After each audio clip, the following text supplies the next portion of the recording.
What is up, Legionnaires? Happy Sunday. Welcome to At Week's End, the spoiler-filled look back at this week in comics and so much more. There's a lot to talk about, a lot of good books, a lot of news has dropped this past week. I'm excited to get to it, so let's do that. Be sure to hit that like, subscribe to the channel. Let's get going.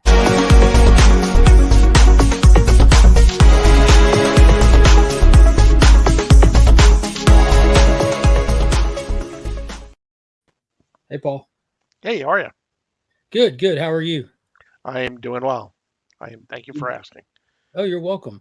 Also, did you see where Big Time Collectibles is announcing all their MegaCon exclusives? Yes. You can find them at bigtimecollectibles.com. You can see those exclusives on all their social media. And you might be able to catch them on Whatnot during the convention if you can't make it there in person. Yes, John Jang has got a lot of stuff coming out. Yeah. His first stuff started going on sale today. He told me that he has like 6 books rolling out this week. Yeah, Thundercats went on sale today, right? The Thundercats one? Thundercats went on sale today. The Last Ronin. What is the little subtitle to that series that they're doing? It's like Last Ronin Volume 2 Revelation. It's an evolution or revolution or something like that, I think. Something like that. But he did an homage to TMNT Volume 2, Number 1 or something like that. It looks pretty cool. And if you pick it up, you can get Justin Comicx to clean and press it before you get it graded. You can find him on Instagram. The link is in the description of all my videos. Did you know that, TM? I did. I like how you looked up like you knew you were coming in. I was watching backstage, and as soon as I was ending that little spiel, he went like he knew it. He knew it was happening. I'm not new to YouTube. Not new to YouTube at all. And speaking of not new to YouTube, for those that know, good for you. For those that don't know, TM Nerdy here, Sir Timothy Nerdy, aka Trav, passed 1K subscribers not too long ago, and he's now activated his channel memberships. He has it's a 99-cent tier. You get access to his custom emojis like you have over here. You can get those over there, and you can get the loyalty badges next to your name and the shout outs and all that good stuff. So if you are a frequent flyer of TM Nerdy, be sure to check out the new join button that's active over on his channel and see if it's something that you're interested in. Much like over here, it's just the one for over there. And fun fact, we found out backstage that he is not pregnant. He's not. Shout out to Tyler Shattered Glass. He helped me create little emojis and that. So I got a new roster of emojis over on for my channel members. And I got 9 of them right now. They're all Animal Man. Yeah, everyone. Yeah. No, I changed it up a little bit. You get a Stay Nerdy one. You get a trademark one. Digimon, the national Bleach, national Stargirl. You also get the Maximal and Predacon logos, which is pretty cool. I like those. Yeah, huge shout out to Tyler. Him and Lee both set up with me for a while, and we went through all that stuff with my channel when I first got all those options. He also is responsible for the intro to Guess That Key. He just does all sorts of things. Yeah, Tyler's legitimately one of the good ones. Just don't let him know that I said that. Yeah. Let's say hey to some people in the chat, and let's get rocking and rolling. Las Crucias clocking in. Hooray, woohoo. What is going on, Shop for Comics? How are you? What's going on, Scotty? Hope you're doing good today. What is going on? ABX Comics and Games, a.k.a. my LCS. Hope you're doing good, Paul. I'm looking forward to getting by there ASAP. Some really good stuff hitting the shelves this coming week, which I'll definitely touch on here just a few. Hey, Pops. Next time that happens, see these little balls? Now, I know that there was a thing on the side. I just couldn't find it because all of her hair. It's just... Yeah, I couldn't find it. I didn't want to rip her hair out. Just how he got, guys. I couldn't get that out of Monkey's hair. Oh, no. How you doing? They put Chinese finger traps in this little girl's hair, and they expect me to know how to get them out. If the traps are Chinese, I mean, I have no chance. What is going on, Dr. Von Hoot? Hope you're doing good tonight. Mark's like, if I'm not back in 20 minutes, send somebody after me. Exactly. Is the week really over? It is, Brian, but don't worry. When you wake up tomorrow, a new one will have begun. Unfortunately. Hopefully, I'll be able to hear this coming week. Rolando, what is going on? Hello to you. Hope you're doing good. Let's see, Tim's not new to Mark either. Yeah. Yo, look at that. Scott's only 13 people away from 1K. Nice. Nice. Super cool. What is going on, Phil? Hope you're doing good tonight. Hello, hello. Yeah, now if Tyler was just get that tattoo, he'd be a swell fellow. Yeah, right. So we're gonna get right into it because I'm gonna be honest with you guys. I still feel pretty terrible, and I can't hear out of this here hardly at all, and all I hear is myself echoing in my head. So we're gonna run through some stuff tonight, talk some books, and I'm going to get in bed before all this medicine sets in. Mark, I didn't sign up for all this cold weather. Yeah, don't worry. It's only lasts for like a couple of days down here. So you How want to did move south, Brian, huh? Yeah, go farther. You didn't go far enough. You're still too north. I put that in her hair to keep it out of her spaghetti. Oh, good job, Paul. Yeah. Today's my older brother's birthday, and he had they went out to eat dinner out of work, but I appreciate you keeping her hair out of the spaghetti. But it's good to see you better, Mark. You too, team. Yeah, I'm working on it. Yeah, tomorrow is our last day of winter there. Yeah, that's a pretty accurate way to look at it. It doesn't last down here.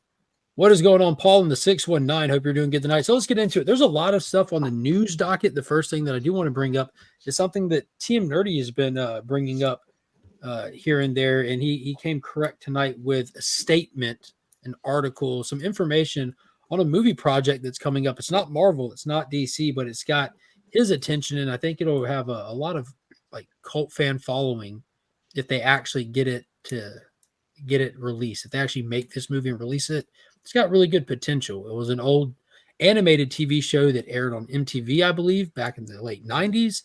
And now we're looking at it becoming a live action movie. Yeah, and before that, it was a comic done by Sam Keith, way before the cartoon and that. And it was just like around that time where they were just like, we're gonna adapt a bunch of comics into cartoons and that, like the Max, Spawn. There's other one like Wildcats got one. Mm-hmm. There's a ton of them. Savage Dragon. Yep. Mortal Kombat even had its own animated show. Mm-hmm. It was all thanks to the success of X-Men, really. Mm-hmm. I mean, you had stuff like Batman, the animated series and all that, but everyone wanted to create an X-Men show of some form or fashion. But it was just really popular getting those shows. But tell us about this upcoming Max movie, because I've literally not seen any articles. I've not heard any news except what you've told me about. Just days after entertainment journalist Daniel Richmond reported on his Patreon that the Max was moving forward at Paramount, star Channing Tatum took to Instagram to seemingly confirm it. The star, who was originally attached to play the giant purple monster in 2019, shared some comments on social media expressing his excitement to move forward with the Max and explaining its importance to him when he was young. The series, which ran for 35 issues beginning in 1993, centers on the complex relationship between Max and Julie in the real world. Max is a troubled homeless man, and Julie is his caseworker. But in the outback, another plane of reality that may or may not be entirely in Max's head. He is a hulking, bestial superhero who projects the Jungle Queen. So this is what Tatum said on Instagram. So this is a childhood love of mine, Tatum stated, in part on Instagram. The truly brilliant genius creation of Sam Keith. When I was grounded and wasn't allowed to watch TV, this was the cartoon on MTV's Oddities I would risk it all for. Sneak out of bed and put it on and pray I didn't get caught. Even now, after all of this, it feels somehow still ahead of its time. The characters in this, the Max, Julie Winters, and Mr. Gone, taught me things about life, seeded complex ideas in my young mind that had a profound effect on how I viewed the world and the roles we play. Not only intellectually, understood way later. Yeah, that's about it. I think the last time he appeared in comics, I think it was a Max Batman crossover. If you want to see Batman drawn with the longest ears on his cowl, go and take a look at Sam Keith in the Max and Batman crossover. And if you want to check out the animated series, get an idea of it, you can just search it on YouTube and find full episodes on there. What I remember most vividly about that show coming out, because I was younger when it came out, but watching some of it with Pops and everything and just wanting to know who it was under the costume. And I remember how big of a deal it was when the last episode was airing and we watched it hoping to finally see him. And he takes a costume off and he like grabs his little lunchbox looking thing and goes out into his garden kind of deal, but it never actually shows his face. You just see him like, well, I'm like, I felt robbed as a kid. I'm like, but you have to show me what he looks like. Like it would have mattered, just, but it still felt like a big deal. Norin said they actually used real comic panels and animated them the first time. Oh, wow. Chaos said the Max was weird and good. Never finished it. Do y'all know how long the original run was of the Max? What is going on, Trev? Well, it did say in the It's like article 36 here issues that or it was, something? it was 35 issues. That's it. That's all it ran for, which is enough for a good story. Oh, yeah. I just don't know about Channing Tatum. What about him? I just don't know about him, particularly for the role of the Max. I don't find him a very good actor at all. Like, there is roles that I do like him in, like 22 Jump Street and 23 Jump Street. He was good. That was such a minor role, though. Such a small role. And like Emma Stone won't work with him again because of that role. That's crazy. He played like a sex gimp to Danny McBride. He had him on a leash and everything. Mm-hmm. Let's see, in other news, and I know TM brought this up through the week, very potentially alarming news from James Gunn. He put out a post across the social medias stating that he might have to go quiet across the pod, which I guess he just meant podcasts, or I don't know, and stating that things are kind of a mess. Marvel, he states that Marvel is a mess, DC is a mess, and they got a lot of work to do, which is a very disheartening statement out of left field. I don't know if that was a response to someone's question or if it was just a random. So somebody, forget who was reporting on it, but Jeff Snyder, he's a journalist, and that he was on John Roca's show. It's called In the Hot Mic or something like that, and he had inside source stating to him that it's kind of a mess over there at DC right now. And he's like, it's just, but it's kind of obvious that it would be, because he has so many projects that he's having to deal with right now. So it's probably chaos over there right now, trying to get everything organized, and it's just him doing it. Yeah, everybody speculated. But there were no specifics, which to me that's a big flag. If anyone can come out and say, "Oh, things are a mess at DC," well, tell me why. Tell me what's going on. If you just come out and say things are a mess at DC, you're just looking for clicks. That's all you're looking for, I think.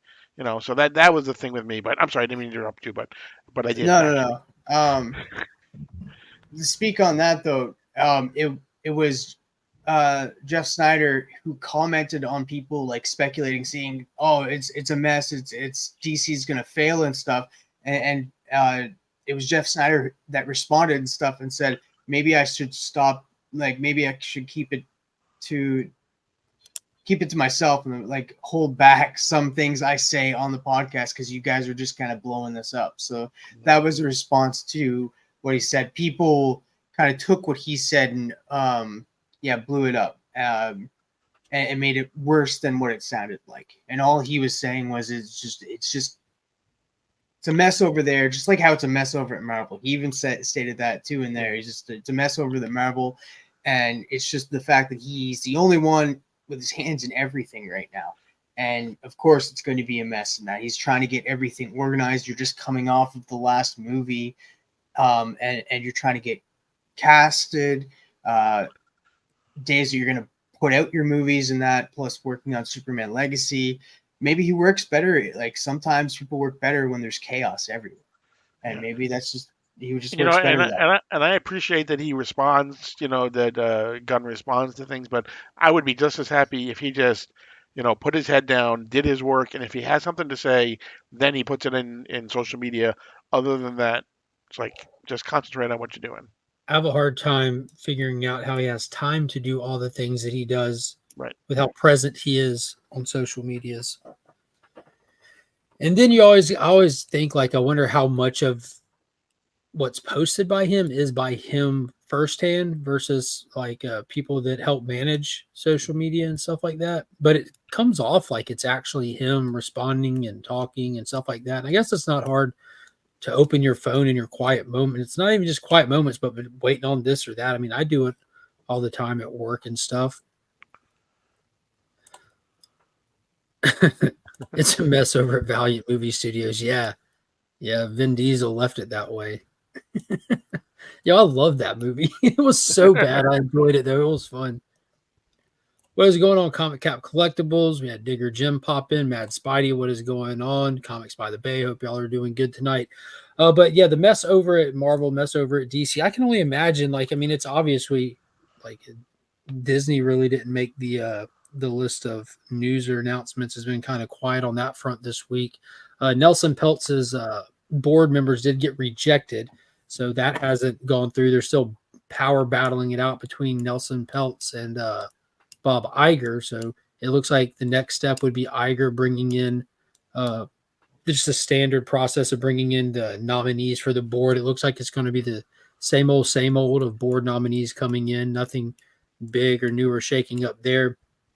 But in terms of movie studios and shakeups, Todd McFarlane had a comment that came out this week in regard to his Spawn movie that was never going to happen, but they still act like it's going to happen. He stated that it's kind of like strike now while the iron's hot kind of comment, that while everyone else is kind of in a lull, for whatever reason, that wasn't the point of it, but everyone's looking for something different. They're kind of tired of the same old. And that kind of void is exactly what Spawn can fill. So that exact kind of void is exactly what Spawn did fill in the past. Then it made me think how like kind of correct that is. Like in moments like now when everyone's tired of the same old MCU stuff, tired of the same old Star Wars, they've been tired of and done with the DCEU stuff. It's like you land a successful Spawn film, like in like that style, you might have like a huge hit. Yeah, but I'm with you. I'll believe when I'm waiting for the Spawn Gambit double feature. Yeah, exactly. When I see the new Spawn movie releasing on Blu-ray, I'll believe it happened. Yeah. We'll see. That's a hard one to actually think is going to happen. Sony is pretending it's a mess now to be ready for Madam Web failing. Yeah. You don't think Madam Web's going to be a hit?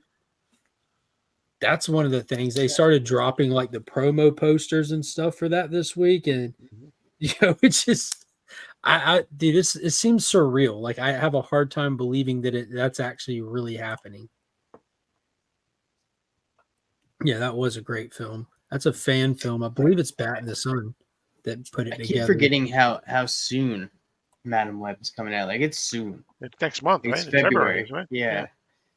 And that's just around the corner. Like it doesn't feel like I agree with Mark. Like it doesn't feel real right now. Like it feels like it should be coming out in June. Do any of y'all plan on going to see it at the big screen? I might. I still have. I had 2 movie tickets left. I just used one of them to pre-order a ticket for February 1st, but I might use my last one. Argyle, are you going to see Argyle? I'm going to see Argyle, yeah. I thought that was like February 12th or so. I thought it was Valentine's Day. February 2nd is its official date, but it comes out the night before. So. Yeah, I definitely plan on checking Argyle out on the big screen. The wife's excited for that one as well. Yeah, that looks like a blast.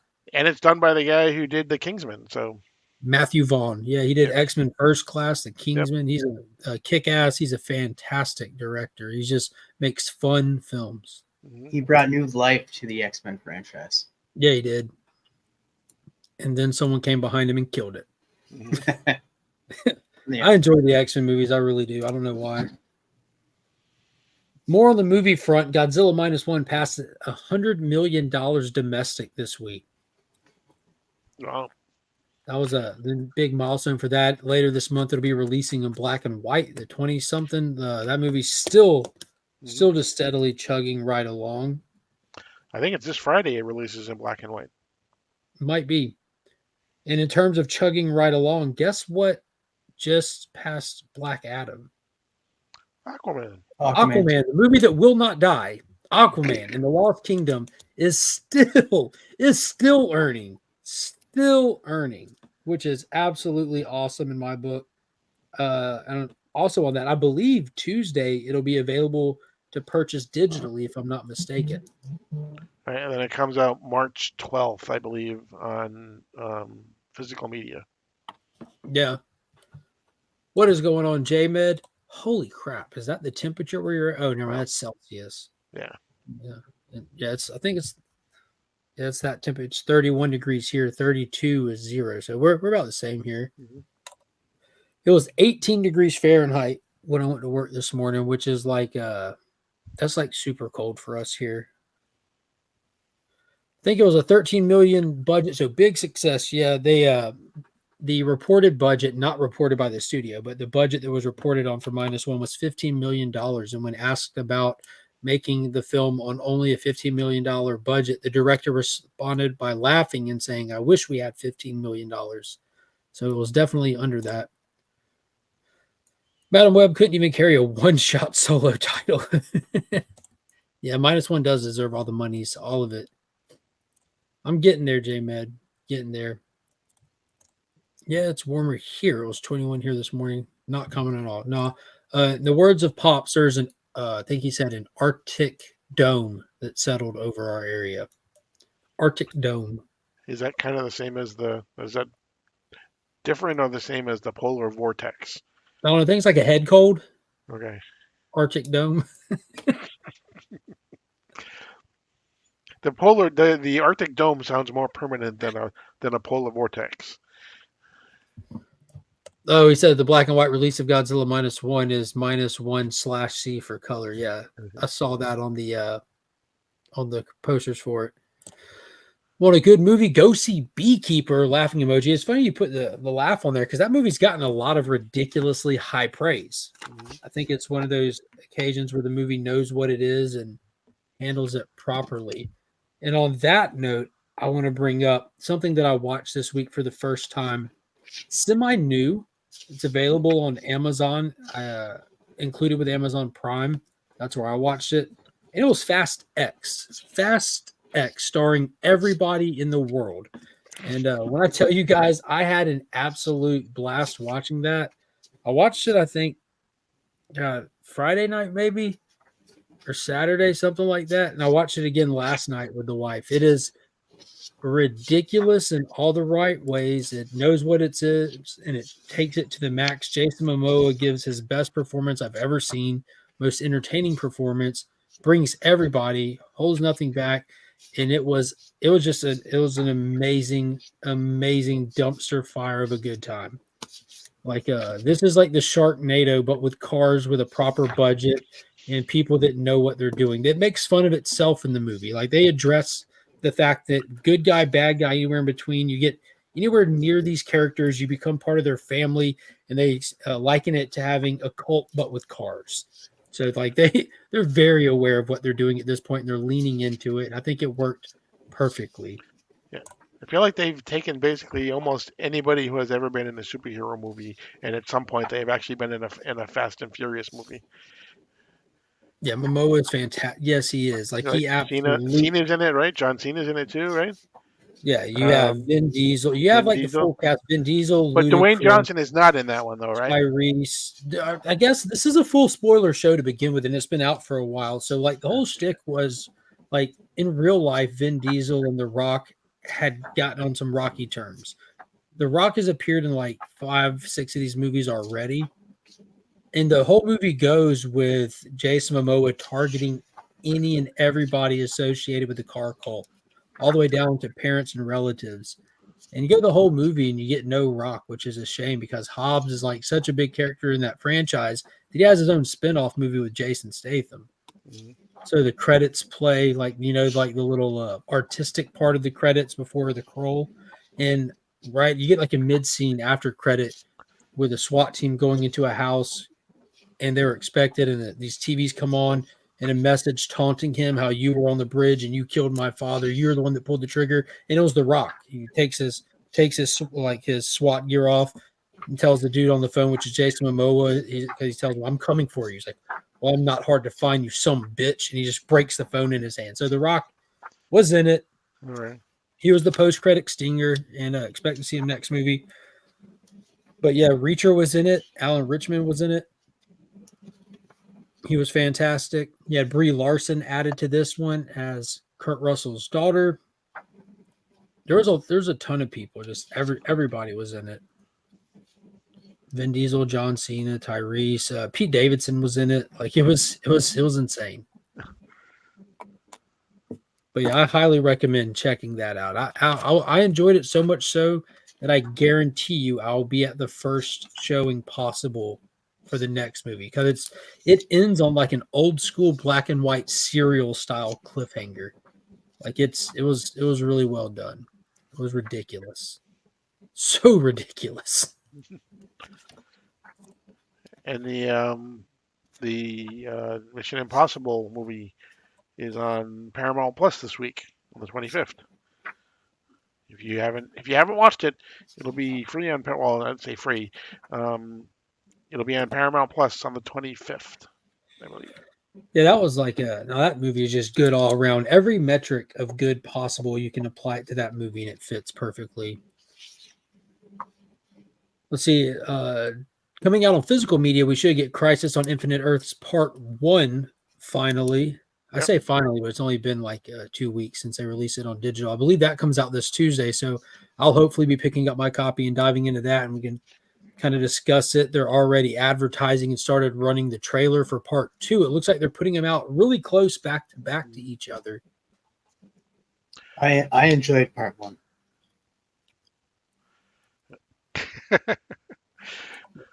It seems like it, from what I've seen in comment sections and stuff, that's kind of split the audience. I think a lot of people are just going in not enjoying the Tomorrowverse to begin with, which I'm kind of in that camp. Like, I get them, I watch them. I don't go back. The only one that I've rewatched is Justice Society World War II. I've rewatched that one like 4 or 5 times. None of the other.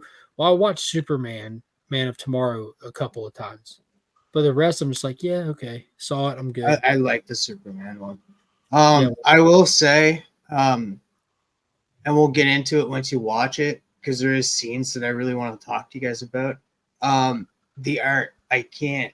It just seems worse in this, more so. Like it stands out more, and you're just like, it's hard to look at sometimes because you're looking at it and you feel like you're watching Archer at one point. And you're just like, it takes you right out of it. It's those thick outlines on everything that makes it look like Archer. Yeah. No, they haven't done Crisis in any animated film. I think the live action. Yeah, the CW did their version of Crisis, and yeah, made Green Arrow, the Spectre, and got rid of Superman in favor of that corny Lex Luthor, and they made Kingdom Come Batman a psycho and a bad guy, and strange creative choices with that. But I mean, they had to aim it toward the characters that they were working with, so it makes sense. And yeah, they're doing that the same way with the Crisis. They're the characters that they've introduced throughout the Tomorrowverse. Those are the centric characters. Makes sense. Does it look? I do. War World? No, it looks the exact same. It's the same exact animation style through all these movies. Yeah. The Legion of Superheroes, War World, the Green Lantern one, all of them. They all have the same animation style. But I really like how the story was told. It was told differently in this. It was told like through, like the main character is the Flash, and I liked how they told the story through his eyes and how they told it. I like the direction that they went with that. That's all I'll say. Pop said the DC animation is really disappointing. They haven't done a good job since Teen Titans Go. God, what was it? They did one movie after the Apocalypse War. It was called Constantine something, but it went back and you kind of like City of Demons. City of Yes. Demons, right? Was that was the that was the full House of Mystery or something Oh, like right. that. City of Demons was when they took the little shorts and they put them together. Other way around. City of Demon is a full length movie. That's where like the crazy one, right? Yeah, but I think they were released online as little bits, and then they put them together as a movie.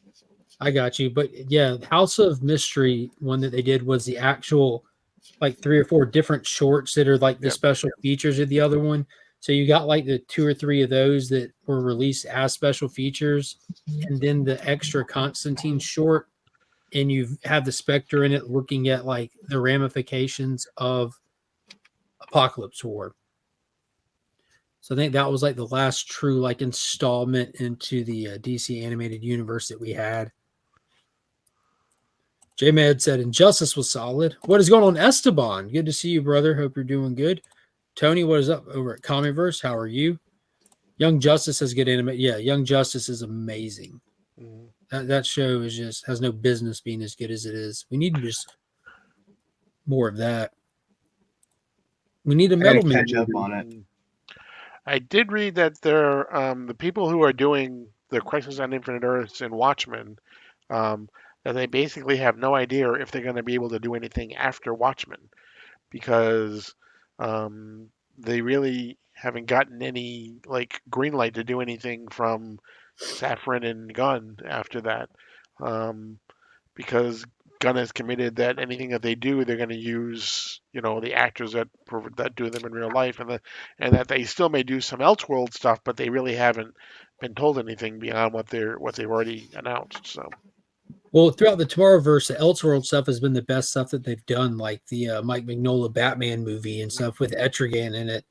Like that's the way to go. Just give us for a while those, because the Tomorrowverse sucks. Like it's just, dude, it's the same situation. We had such a tight, well done, well executed, well animated, connected run for so long. Like you can't just like rush through that again. Like I don't know why these studios think they have to rush to get to like, oh, we can just rush into that same success. No, you can't.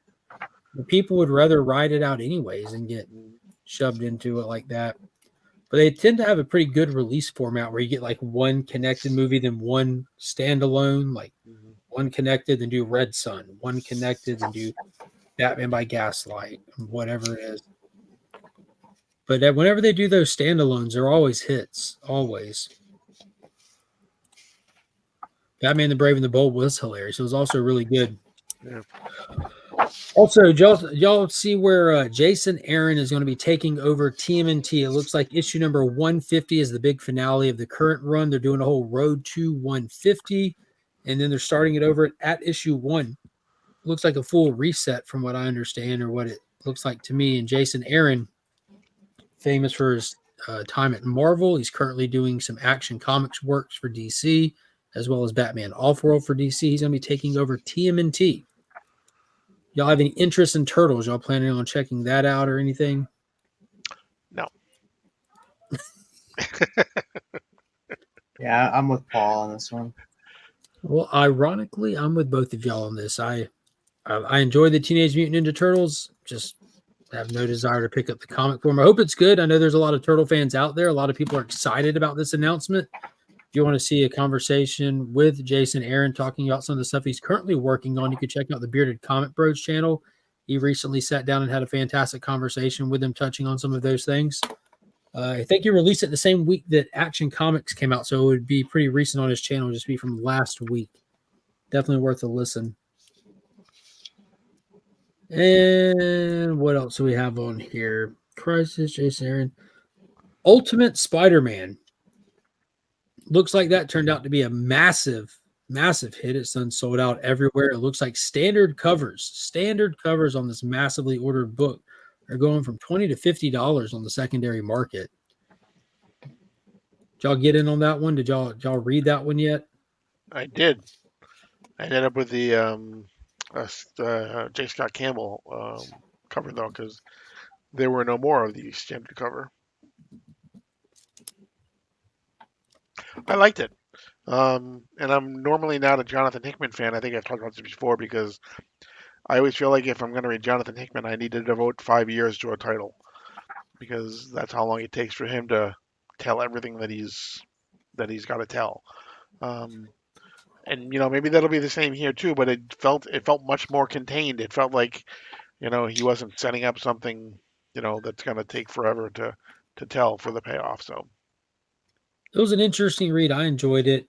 Seeing it get this kind of traction and everything is kind of mind-boggling to me because of how advertised the book was, how it's not a first appearance of anybody in any form or fashion. It's not a key, and it's easily the hot book of the month kind of thing.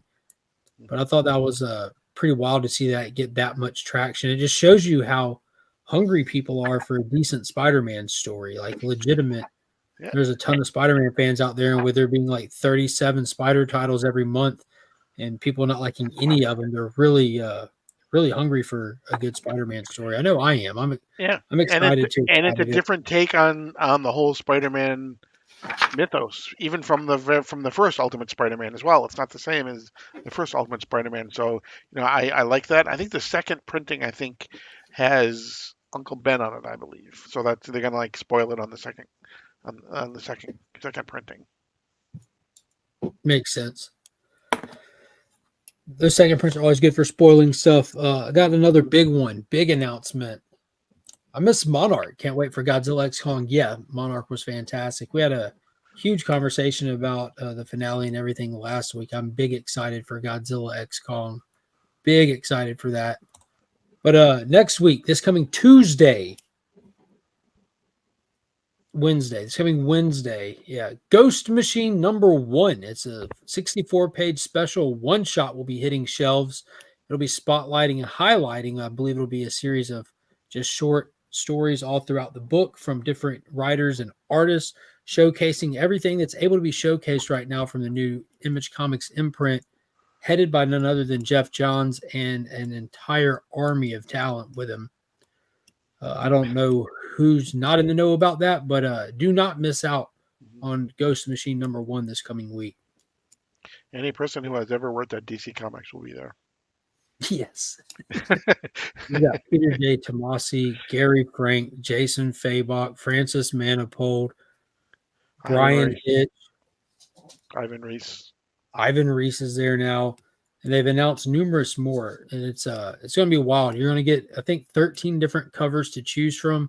A lot of these covers will be featuring first appearance of characters on the covers, including Jason Fabok's Rook Exodus characters, Francis Manifold's the Rockefellers, and then the Hyde something, right? Yeah, Hyde Street, which is Ivan Reese's book coming up. It's going to be insane. Highly suggest you check this out. 64 pages for only $4.99 cover price, I believe. That's pretty impressive, being that it's like normally $10 to get that kind of that much content from the big two. So it still blows my mind that Image Comics is putting out more for less than the big two, which is wild. Yeah, making exclusive moves too. These people are going over there to write exclusively at Ghost Machine, that's wild to think about. I'm still trying to figure out what issue number is it that Jeff Johns is doing his final JSA on. I think it's 12. Yeah. Yep. And we probably be the last issue. Yeah, because I think JSA is done at 12, isn't it? Yeah, I think it was a maxi series anyway. So, yeah. But then, and we still have Brian Hitch is supposed to do the last days of Lex Luthor. So, yeah, good luck. Yeah. Yeah, we got one issue. We're done. Exactly. It was so good too. We're done. Yeah, it's crazy. All these delays, and we found out why they were all delayed. Yeah, I mean, he's going to have to put it out. I mean, he's contractually obligated to do it. Yeah. But that was the whole story. Was he couldn't believe that they released the first issue. What is it? He couldn't believe that they released the first issue because he basically, or that he had solicited the first issue because he wasn't even done drawing the first issue when they solicited it. So he's such a ridiculously good artist too. That's crazy for them to do that to them, or to anybody for that matter. Like to start soliciting a book before it's done. right. And then the last thing I want to bring up tonight, let me find this. He put out a post about it. But Spidey's Powdered Tumblers, which is a huge supporter to a lot of the people here on the YouTubes, he's pushing for 500 subscribers. I think he's like just a few away. He's like 19 subscribers away. I know a lot of people follow him on Instagram and stuff. And but I don't know if everybody knows he has a YouTube channel. So I just dropped his link in the chat. If you have not subscribed to Spidey's Powdered Tumblers before, be sure to go over there and just give him a quick subscribe and everything. He doesn't post a lot. When I went over to his channel to check it out, like admittingly, I wasn't subscribed at the time. I noticed his last video was 3 months ago, but he's doing a push for 500 subscribers, and he's got a Thanos statue that he's going to be giving away for a 500 subscriber giveaway. But yeah, so his goal is to get to 500. So I figured we give him a quick shout out over here and hope anybody who's in the chat. We got 17 watching. If you're not subscribed to him over on the YouTubes, just hit that link and go give him a subscribe real quick. He'd appreciate that a lot. He's a good dude, real good dude. Paul, what you watching tonight? I'm just seeing what's going on with the football game, seeing if because it's basically Burke and Beckerman against Chris, the comic vet. Oh, Chiefs versus the Bills. Yeah.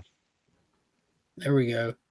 I follow him on Instagram. I didn't know he had a YouTube channel. I'll make sure to subscribe. Thanks for letting me know. Yeah, I didn't know either, to be honest with you. Like, I'll be honest with you guys. I wrote it down and planned on giving him a shout out. And I just subscribed to him right now after I mentioned it. But I was asking other people to subscribe is when I'm like, oh yeah, I'm not even subscribed. Mm-hmm. So we let's got 3 people that hit it. I appreciate you guys. But yeah, hit that link real quick and just give him a quick subscribe and just head back over this way after that. But yeah, then we can get in some comics. If y'all got any other news to touch on tonight, I got a stack of I do got something. I think everybody should go check out this show on Prime Video. It's called Has Been Hotel. It's an adult animation. It was an A24 project that got picked up by Prime Video, and it's all about it's an attempt to find a non-violent alternative for reducing hell's overpopulation. The daughter of Lucifer opens up a rehabilitation hotel that offers a group of misfit demons a chance at redemption. It's pretty funny. You have different types of demons down there, like the radio demon, the television demon, the social media demon, just different types of demons down there. And it's a little bit of a musical too, but it's a lot of fun, and you should definitely go give it a try. Just at least watch episode 1. Prime Video. Prime. Boom, he's up to 484. I appreciate you guys. I pinned the comment. So he would be 485 now, so I just subbed too. So. Boom, I appreciate that. Well, I unsubscribed from him, so he's back down to 484. He's up to 486, so he would be at 487. Yeah, but Reacher had its finale this past Friday. I don't know who watched that, but this season was fantastic. Last thing I want to touch on, I think this was great. The first season felt like so isolated. And when I say isolated, I mean like Reacher. You're following Reacher and people he meets in that season. This one did a great job of kind of building up some of that backstory that we know about him. Like, it doesn't give us a lot of time in the past of his life, but it really shows us where he gets a lot of his character from and kind of reinforces so much about the character, and getting to see him work with the criminal investigative division and the army and everything, and how he left the army and all that stuff. But it was a great season. T-1000 crushes it as a bad guy, much like he did in Peacemaker. Absolutely love. Was it Robert Patrick? He's just, I don't know. I just love watching that guy act. Like, he's such a good actor. And Alan Ritchson is just, you just can't look away from him on screen. Like, the presence is just like, you're just waiting to see what he does next. And I think it was the second to last episode, maybe, where he goes to interrogate a bad guy in the hospital. He just walks in his room and he grabs him by the neck. Yeah, Don't scream. penultimate I'll rip episode, your yeah. trachea out, and the last thing you'll think about is, oh shit, he really did it. And you get so many of these lines like that all through the show. It's just amazing. Reacher made me clap and cheer a couple times. Yeah, it does. It's funny how you stated like it's just like it was just Reacher in the first season coming across people as he's going. I did team up with like Roscoe and them, but it stated that the next season it's going to be a solo Jack Reacher solo story. I think it needs to go back to that like it did before, because like we can't, because they kind of touch on it, like the whole concept of this one is like the people that are closest to him that know him that are even addressing like when I heard that you were just traveling the country, owning nothing, just moving around, I kind of thought you were crazy. But now that we've spent this time together, I feel like there's a part of me that thinks you're the only one of us who really has life figured out. Like this one just really reinforced all the things that you would potentially think are odd about him or that are unique about him that set him apart from just the average Joe kind of thing. It really make Reacher versus any other insert tough guy character, So I think it did such a great job of building out the character in this one. Reading the books with Alan Richardson in my mind is so much fun. Got him. Appreciate it. Let's see how many subs he's up to real quick. 488. Nice. Also, another show. I know Paul. I don't know how far Paul got into it. I know you started watching it, but Ted. Like I highly recommend Ted. Like it's so good. I haven't. Yeah, I haven't gotten any further in it yet, but it's on my list. Boom, we got a $10 super chat from the man, the myth, the legend. CJ, he says, I won't join your cult, but I will support you with Kool-Aid. And for that, you get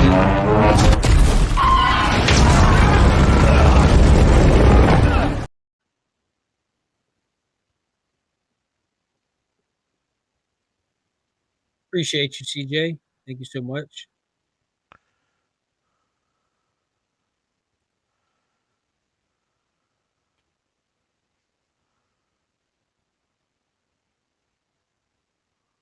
And everyone just got quiet. I didn't know what was going on. But yeah, no, Ted is fantastic. I absolutely love it. I put like if I had to put them like in a rating, I'd put Ted the TV show, then Ted 2. It's so good. It's sad that we only got 7 episodes, but we got what we got, and we got to see the family more fleshed out, like the mom and dad and the cousins. And yeah, it was fantastic. Highly recommend Ted. If you want to have a good laugh, definitely does not hold back any punches. There's still a lot of adult content in it, and a lot of swearing. So don't watch it in front of kids. And it's pretty brutal at some points. Yeah, I saw that it's gotten like ridiculously high Rotten Tomato scores or something, or reviews like higher than the movies did. High audience scores. I know it was pretty low for the critic score. It was like 60%, but high, like it was like 90% for audience.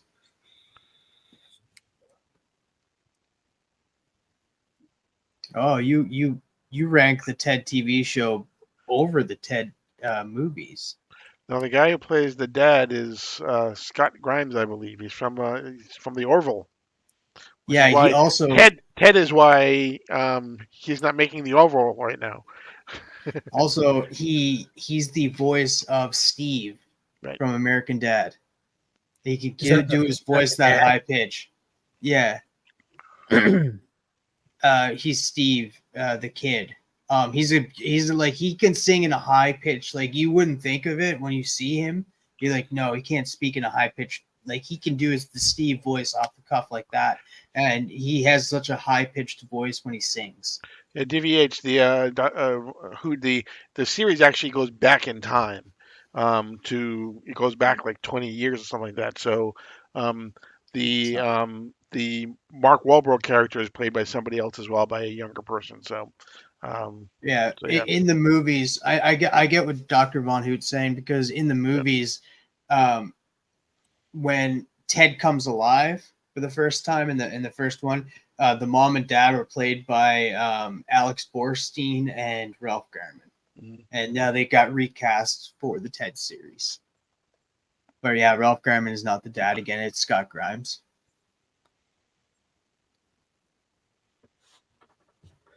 I don't even remember his dad in the movies. Well, he was only there for like that first portion of it when Ted came alive. And that was it. Gotcha. Sam Jones hasn't popped up, has he? I remember him from the movie. They were big fans of Flash. What is going on, Aggressively Relaxing? Hope you're doing good tonight. I have Spidey's Powdered Tumblers YouTube channel pinned in the comment section. If you didn't know, I know everyone follows him on IG, but he's pushing for 500 subscribers. If you have not subscribed to him on the YouTubes, give him a subscribe. Yeah, there's a lot of like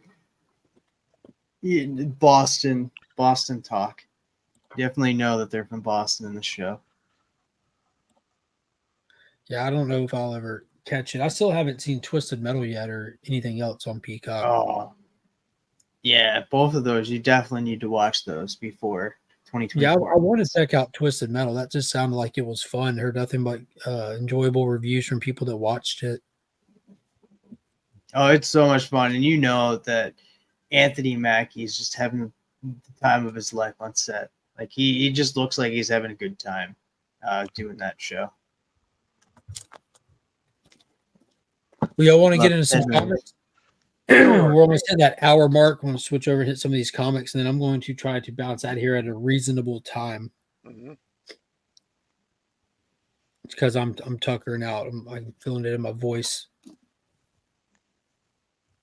And it's actually really difficult to talk because all I hear is this humming when I do. So I'm going to run through some real quick. I don't know if anyone else read it, but I sure as hell know that I did. And it was Justice League versus Godzilla versus Kong issue number 4 dropped this week. And I scored every cover that they had available. I got the A cover, which kind of plays to the story. We go down to see what's crack-a-lacking in Atlantis in this issue. Giant Titan attacking and Godzilla making his way across the globe. Comes into contact with said Titan and they're battling it out while the Atlanteans are trying to protect the city, more or less. I got some really cool variants by Wilts Portacio, did the Godzilla one, did the matching Kong one, and then the beautiful 1 in 25 by Jorge Molina, who I haven't seen on a cover that I pick up since the Detective Comics, what was it, the Arkham Tower event. We were doing this beautiful cover run, but gorgeous variant by him with the 1 in 25. The story was awesome. You know, Superman fell in issue 1, pretty much confirmed dead in issue 2. But you know, the weird thing with Kryptonians, you never know if they're dead or not. We also know that from the Godzilla movies that he's attracted to Alpha Titans. Superman was taken back to the Fortress of Solitude. They're using all the stuff and all the technology they have at their disposal to try to just bombard him with solar rays to get him to wake up, to get a heartbeat, to get something out of him. And it seems like for whatever reason, Godzilla is heading directly for the Fortress of Solitude, almost like he can sense that this other Titan is alive. I'm like, yo, what an awesome angle. Meanwhile, on Skull Island, we left Oliver Queen there about to get smashed by King Kong until Kara showed up.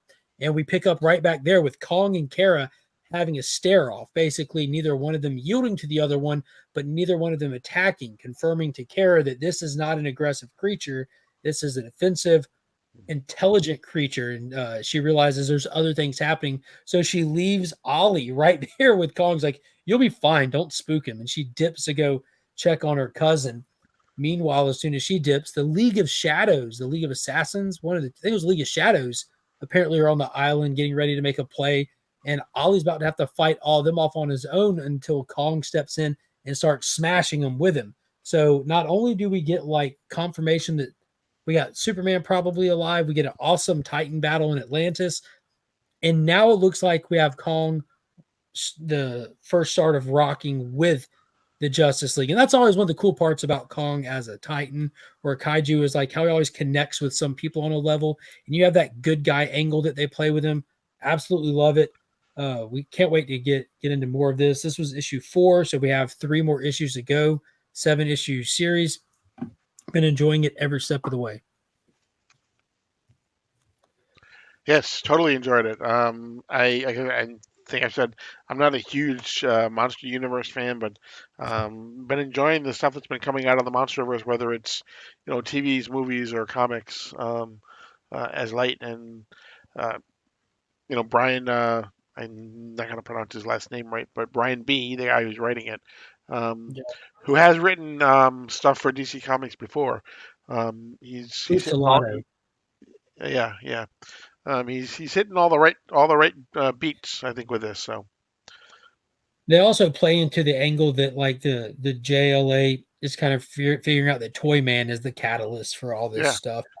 the thing I like about it too is like it's not. I mean, you can't just do 7 issues of monsters to titans fighting superheroes. You just can't do that. So Boom, was able to land the 1 in 50 covered. Yeah, my shop is not. They're getting just under 50, so I'm not getting any of those. I'll end up picking them up down the line probably. Thanks, Esteban. I'm hanging, buddy.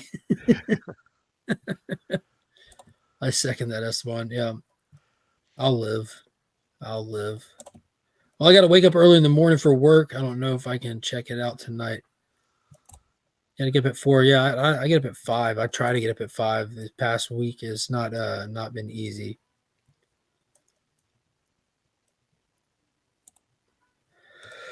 Another one that was a banger this week that I don't know if you guys read, Avengers Twilight, brand new series, Chip Zdarsky. This is a mini series, I believe. I don't know how many issues it is. I was looking at him.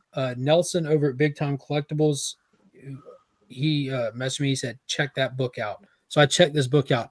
I absolutely love this. Like, this is a solid 8 out of 10.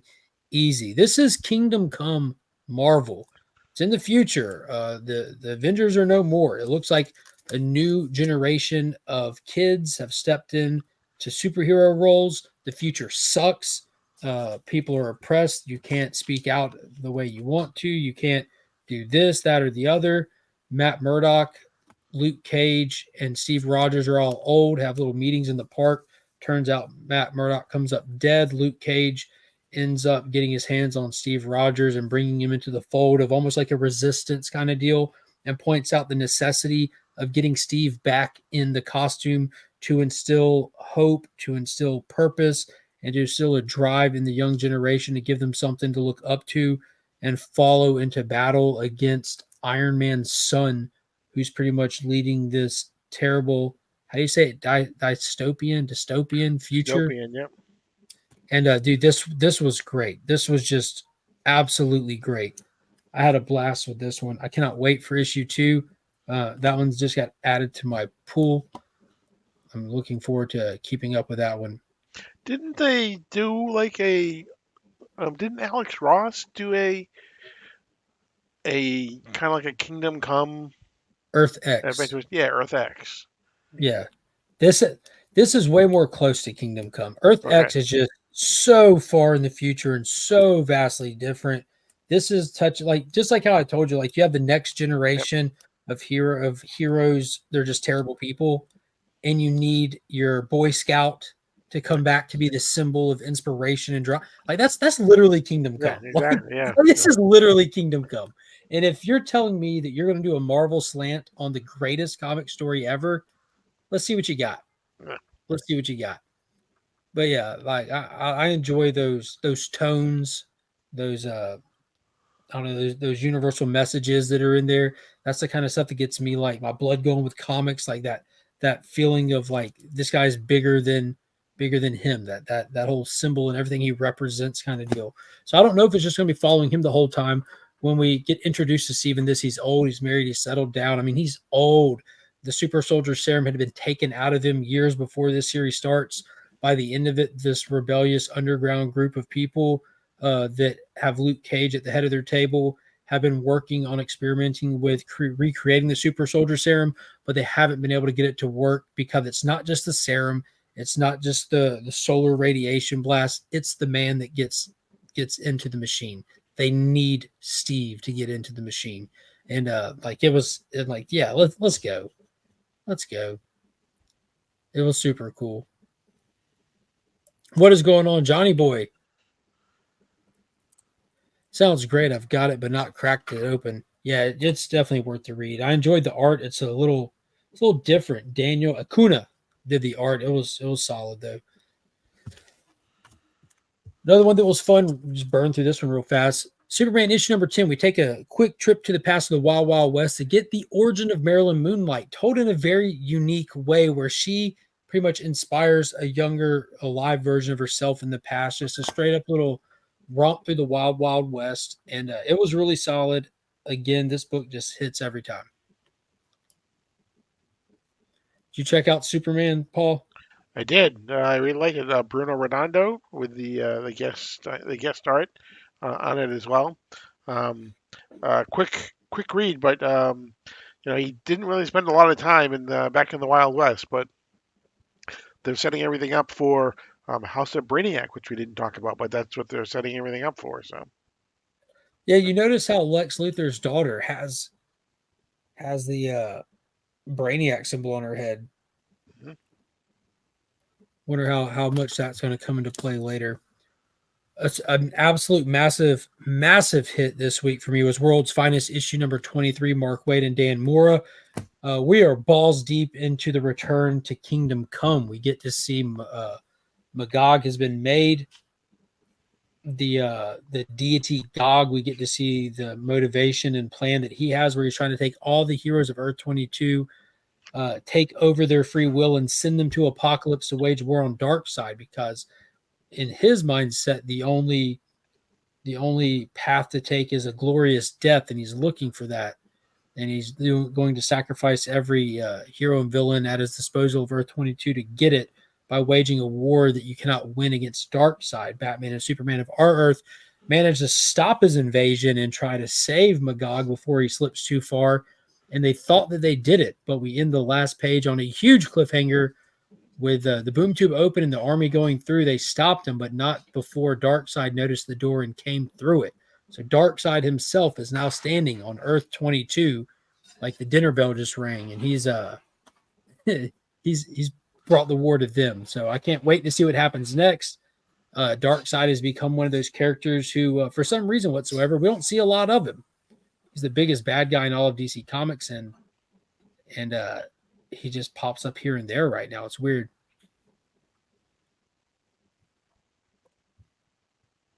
Johnny Boy said, I wonder if the new Kneel Before Zod is any good. I enjoyed it. The first issue was a lot of place setting. It was pretty violent. Yep. Looks like Zod has his own planet that he's calling New Kandor. He's getting ready to blow the bottled city of Kandor back up to full size in order to populate his city. He's turned a big piece of the planet into like a Death Star. So his son tried to usurp him, thinking his dad was weak, and he banished his son. Now his son's sending people back toward his dad's planet to cause problems and attack him, and Zod just absolutely beats them to pieces. Yeah, it was solid. I enjoyed it. TM, did you read this? I bet he did. No, I didn't. No, I did. I did. I enjoyed new Constantine series in the Sandman universe called John Constantine Hellblazer Dead in America, written by Cy Spurrier. It was interesting in that you definitely so you do have to speak in a language, like you do have to say it in the accent whenever he's speaking, because they write it that way. I enjoyed. I think of Matt Ryan. I put his voice in my head. But him and his family are trying to get to America. They're going to America. There's a dark looming presence that hasn't been said what it is yet, but it does start off with like this creepy little Girl Scout cookies girl kind of like showing up there, and it's different. We're not sure who she is or what she's planning, but she's something, and she's here in America. He's traveling there with his it doesn't say that it's his wife or not, but the bearer of his child, and his kid is with them as well. They come across Dream, but this is a new Dream, so I'm not all like caught up on what's happening in this saga. Like I just know the Dream at the very end of the Dream of the Sandman story. It's Daniel, I believe. Okay, because like it's stated too, like even in this one, John Constantine's just like, you're not the dream that I'm used to, and what happened was John Constantine stole the sand, Dream's sand, and Dream wants it back, and is sending him on a journey to find that. The story it goes by pretty quick. It's more of like setting up what's looming with the family more than what happened with the Dream, because like Dream shows up at the very end of the book. But so now John Constantine has to go on a journey to find that sand in that, because he misplaced it. And then it ends with him calling out for Alec Holland, Swamp Thing.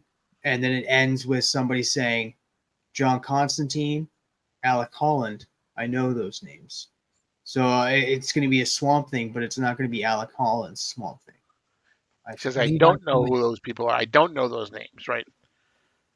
Is what he says. Not I know those names. Oh, I thought he said okay. I misread that. Yeah.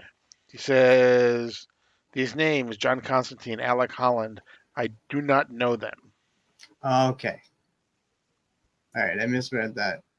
So yeah, it's definitely a different Swamp Thing then.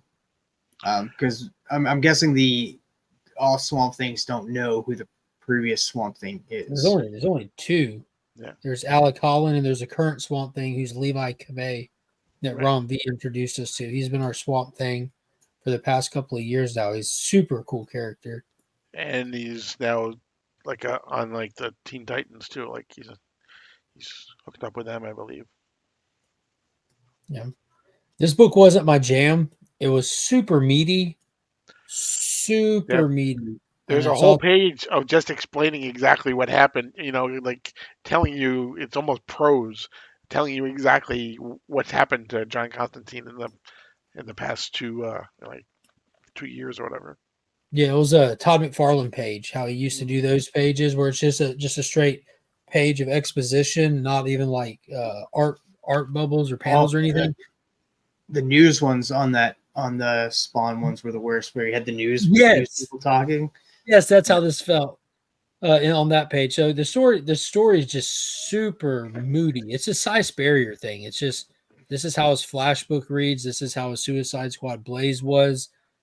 He's just, I don't know. There's just something about Cy Sperrier. It's almost like he's a tryhard. Like, he's a really good writer, but you almost have to be like drinking like some kind of hot tea and have some incense burning to just get you in the right headspace, just to want to follow along to this depth of level that he's telling, which is weird for me to have like a negative vibe when I'm reading, because I'm a huge Tom King fan, and much of his writing style is like that too, where if you're going to read a TK book, you're going to have to like be prepared to put both feet into that book kind of thing, because it's not a surface level fast read through. But I did enjoy just like the horror aspect of it. I don't know, like it for a Constantine book, it felt kind of slow to me, and which is my same kind of gripe about what he did with Flash. It's right. Like the concept is fantastic for Flash. Like when you read it and you just look back on it, like, yeah, that makes sense. But the actual experience of sitting down and reading the book just doesn't come away too enjoyable for me. I don't know what it is. I do agree with that, like, because it just felt like that it didn't really get into like the book. Like, I can't really explain anything prior to him. Like, they're going to America, and then he meets up with Dream, and then he meets up with Dream at the very end of the book. Yeah, they're in America at the beginning of this book. They're already there. They're even making comments and jokes about the fact that Constantine brought a double-decker bus from the UK to America because he wanted. Yeah, that's right too. He wanted in America. That just going has all the else. vibes. It has all the built-up energy of the people on it to keep his kid happy and stuff and all that. But don't worry, I have a cloak on it, so when people here look at it, they don't see it the way we do. And his little companion's like, don't try to BS me or I'll slap you in the face kind of thing. But yeah, the conversation with Dream was pretty cool. Like the whole concept of like, I need my sand. But I'm going to see where it goes. Like Swamp Thing being in it has got me more interested than than most of it. I'm wondering how much Dream will have to do with this series versus just him kind of being there to kind of just create a plot point for us and to place it in the Sandman universe. That has me interested.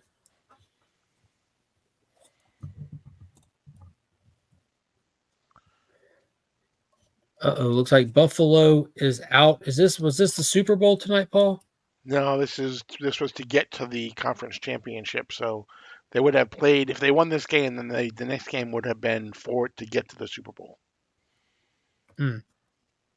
Beckerman just messaged in the Legion chat. It's like I can breathe. Oh, That's all I see. DVH, you do not need to read all of the spin-off books, and some of them are good. Some of them are not so good, but you can get everything from just the main title. The 2 issues with Wonder Woman were fantastic because you may not know it, but it's actually a Justice League Dark book. The Wonder Woman one was solid. The Green Lantern ones were good too. Green Lantern was insane. The Detective Comics one were good, if nothing else, but for the art. Ricardo Federici. Yeah, that's almost like a good standalone 2-issue story of its own, just kind of like Hellraiser. Think Hellraiser, a cult opening up a gateway to these gods that twist your wishes, kind of thing. It was crazy. And for whatever you don't read, you can always go back to the DC Comics deep dive in all sincerity and just find out what happens in any of those issues, because Paul and myself went through all of them, and you can just go back and look at the thumbnails and see which books are being talked about. Does that mean it's going to be very sad? Very sad. Yeah. I'll tell you who wasn't very sad. That was me after I read Cobra Commander #1. So being a fan of G.I. Joe, not like a fan, like I grew up on the G.I. Joe, the movie, animated movie, had some toys. Love the Channing Tatum movie, but like the one with The Rock even more. This was fantastic. This was ridiculously good.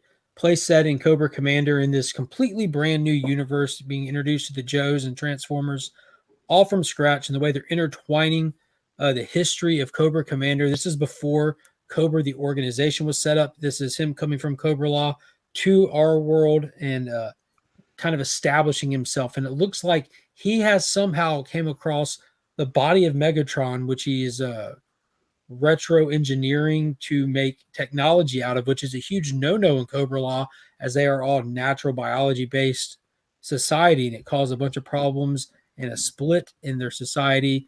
But he forced his way into favor with his leader, and now he's been set out to do what he can to bring Cobra to glory, or Cobra Law. It was wild. It was super good. Highly recommend the Energon universe across the board. Cobra Commander knew exactly how to keep me reading. Yeah, it was so dope. It really was. When they revealed that Megatron is just like dead, hung up in his laboratory, missing pieces and stuff.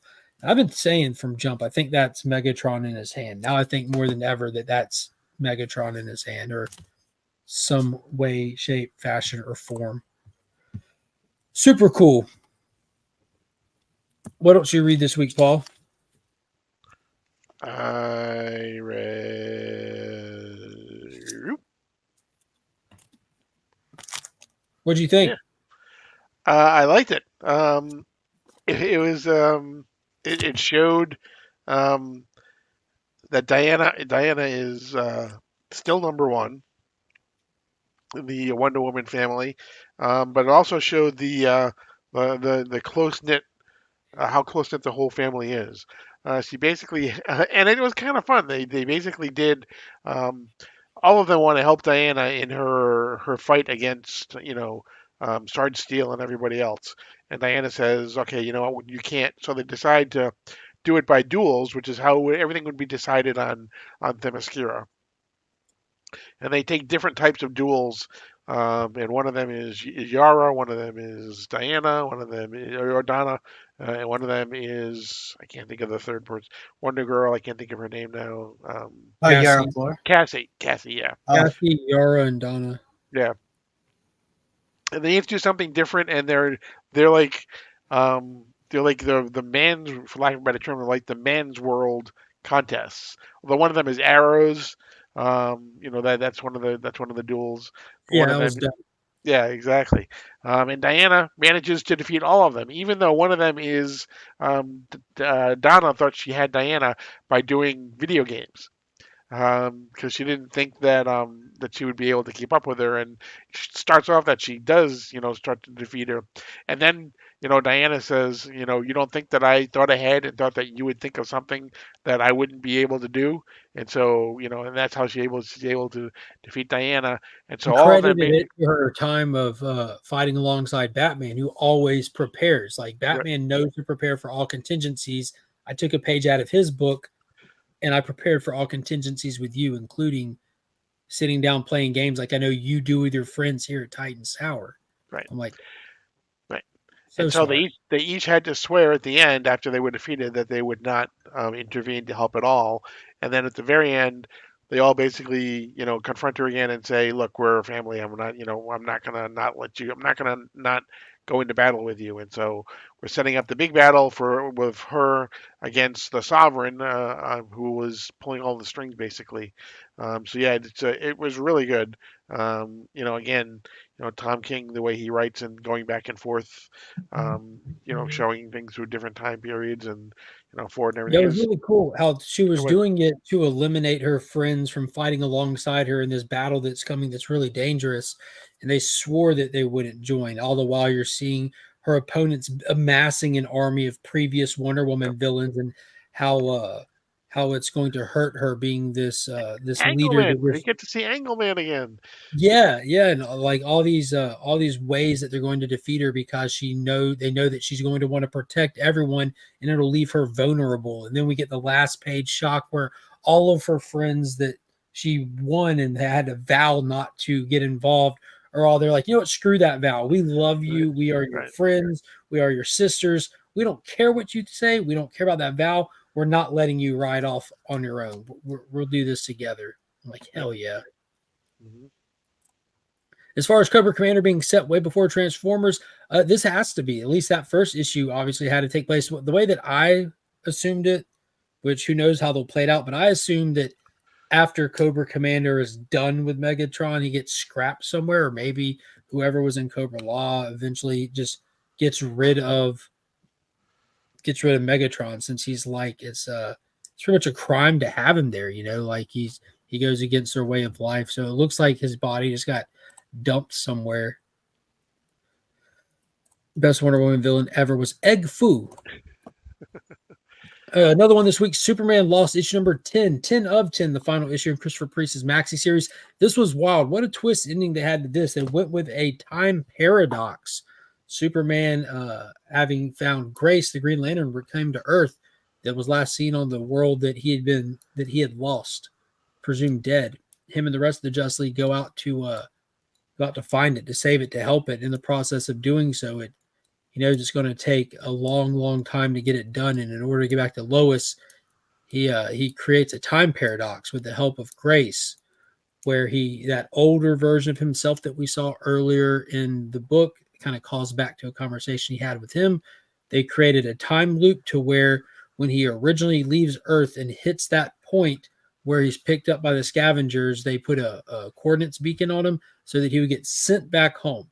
So the Superman that left at the end of that book was not the same Superman that would ever come home. The Lois is now experiencing a Superman that never had to live with that trauma, and he's able to stay out in space for as long as will need be, and in his case, till the end of time, protecting this paradox. It was such a twist ending, such a crazy, wild ending that just really goes to show you the length that this character will go to, the sacrifice that this character will go to do whatever has to be done to protect everybody, his wife at home and the strangers across the cosmos. There's no life too small for him to sacrifice everything for. I'm like, what? I had to read it twice because the paradox was so complex.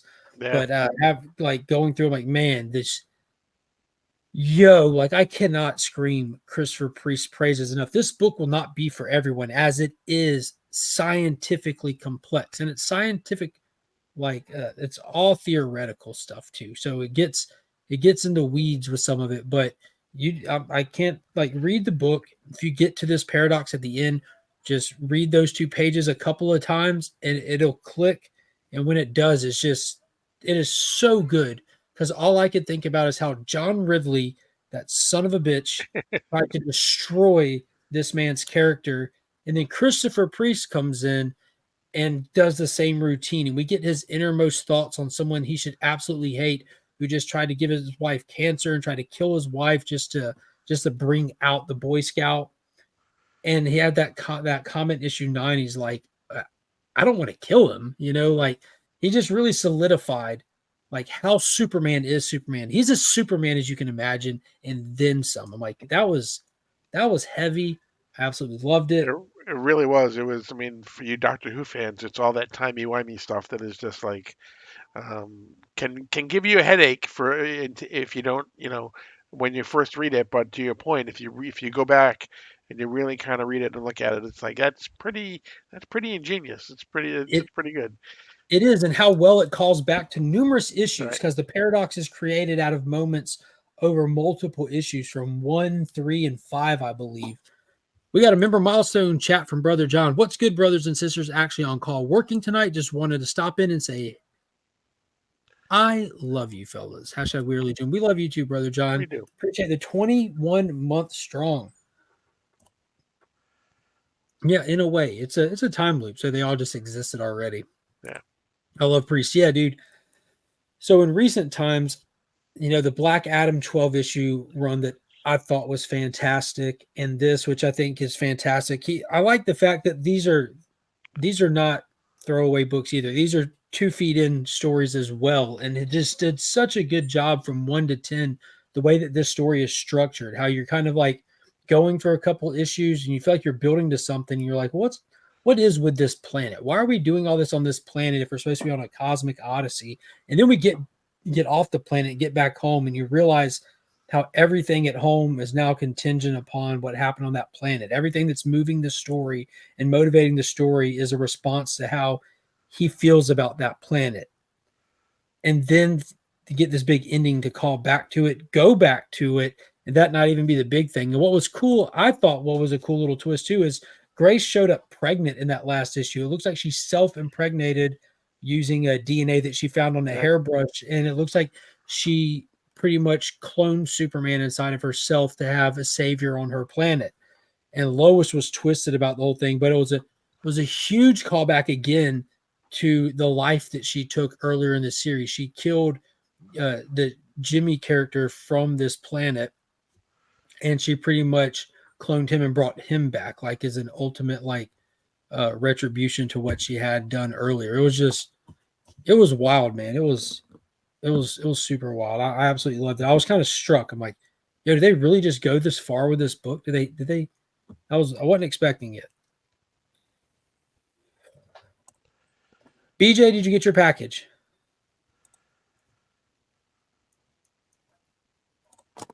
Brother John. Yes. And Titans number 7 dropped this week as well. If you want to know about Titans number 7 as well as Nightwing issue number 110. We did a DC Comics deep dive on it that premieres tomorrow. Titans is a solid read. It goes back and touches on what was happening in Titans Tower before the previous issue of Beast World. Be sure to check out that DC deep dive. It premieres at 10 a.m. tomorrow, Sector 2815, right here on YouTube, where you can find the DC deep dive every Monday that me and Paul put out, as well as Guess That Key every other Wednesday at the fresh, ripe, early evening time of 9:30 p.m. Correct. The next guest coming up will be Cliff and Wine from Council of Comics, and Durs. Our Jersey boy. Our Jersey boy will be there. Yep. Nice. And that will not be this Wednesday, I don't believe, but the Correct. following It'll be Wednesday. a week from Wednesday. Very cool. And I only got one book left on my pool. How many do y'all have left? I think that might be exactly. I'm so glad you didn't talk about Titans, because I'm just like, I'll probably be reading that later tonight after Nahman's show, because I got that show to do tonight too. Yeah, I think I only have one more too. Was it the Flash issue number 4? It was. Yeah, this was so damn good. It was ridiculous. Talking about This calling book, back, I mean, he is like rewriting his whole history, his origin and everything. yeah, in a good way. Oh, he's not like changing it. He's just He's going over it. adding exactly and adding pieces to it and everything, and it's like, Yeah. So we get the origin of Dr. Elemental in here, which I'm not going to get into and everything. We can talk this book next week. I know TM is definitely reading this one, hence him bailing on us. But it's already 10 o'clock, and I'm definitely down to talk this next week. mhm. But it was a phenomenal read.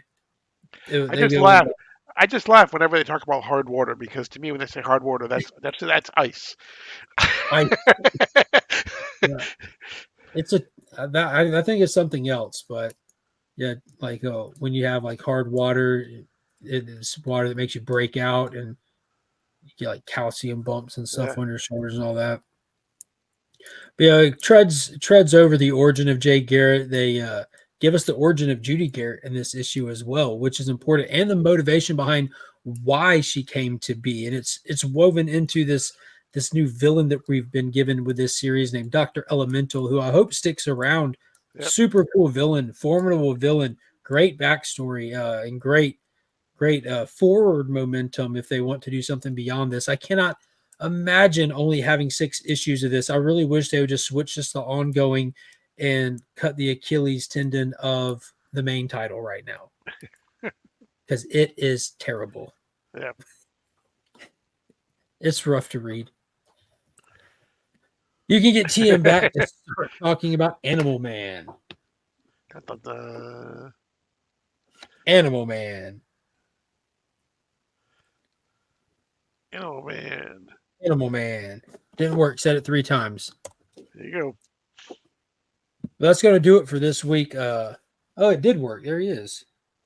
Animal Man. Animal Man. Animal Man. Animal Man. Yeah. It's awesome stuff. I'm going to put up a short of that at some point this week. I'm just not feeling up to doing them right now. But that's going to do it for me tonight, guys. I appreciate y'all hopping on. Going to cut it right at 10 o'clock. And I have a CGC unboxing, the first one of 2024, that'll upload tomorrow. If you're a channel member, it's already available to you. I'm going to attempt to do my regular streaming schedule through this week, depending on how I feel. I think forcing myself to just stick to a regular schedule just might make me feel better overall. But it's hard to do this, to be honest with y'all. Staring at the computer light and talking and stuff, it's not easy right now. But it doesn't seem like it's going away. So what are you going to do? What are you going to do? Keep it pushing. Keep it pushing. Yep. Again, DC Deep Dive tomorrow at 10 a.m. Between the Lines will be tomorrow night over on – it's on your channel this week, right? Yeah, we got Marcus Circumstances coming on, and the theme is superheroes with dad bods. Yes. Is there going to be any live streams for you this week? Yeah, Wednesday night. Yeah. Wednesday night at 11, right? 11 p.m. Eastern this upcoming Wednesday.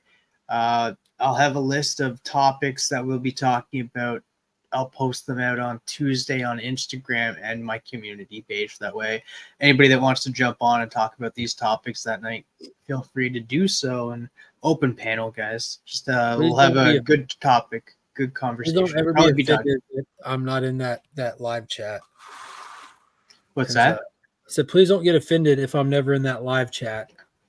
Oh, I will. I'll be messaging you every morning Thursday. I'll be like, hey, dude, you're a dick. You didn't show up. Yeah, it's so late. But I appreciate everybody coming. Be sure to, if you didn't, be sure to hit that link that's pinned in the chat. Trying to get Spidey's powdered tumblers at 500. We started the stream. He was at 481. He's at 489 right now. So if you haven't hit that link and subscribed to Spidey's powdered tumblers, do that. Check. I know everyone follows him on IG, but give him a follow over here on YouTube. He's trying to get to 500. He's only 11 away. That's going to do it for tonight. I appreciate everybody coming. And as always, I'm Mark, but we are Legion.